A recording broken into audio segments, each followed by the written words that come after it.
Hello বন্ধুরা, কেমন আছো? আশা করি খুব ভালো আছো। আর আমরাও খুব ভালো রয়েছি। খুব ভালো বলতে পারবো না, আমাদের বাড়ি আজকের একটা মাইয়াত হয়ে গিয়েছে। তো আজকে আমার শাশুড়ির খালাতো ভাই মারা গিয়েছে, সেই জন্য। আর আজকে আমাদের বাজারও সেরকম কিছু আনেনি, তো তাড়াহুড়ো করে রান্নাটা করে নিচ্ছি। মারা গিয়েছে বেলা 11টার সময়, তো দেখতে যাওয়া হয়নি, একবারও আমার ঘুরে আসা হয়নি।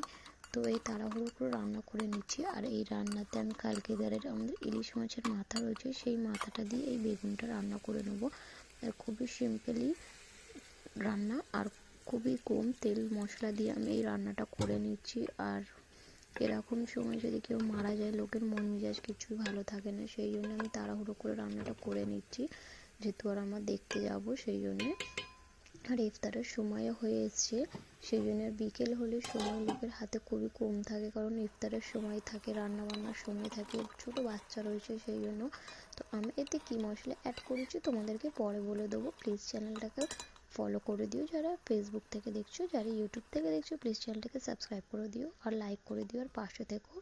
তো তাড়াহুড়ো করে রান্না করে নিচ্ছি। যদি কেউ মারা যায় সেই জানে, যে সেই ব্যক্তির বাড়ি লোকেরাই জানে যে তার মনে কি হচ্ছে। তো ভালো থেকো, সুস্থ থেকো।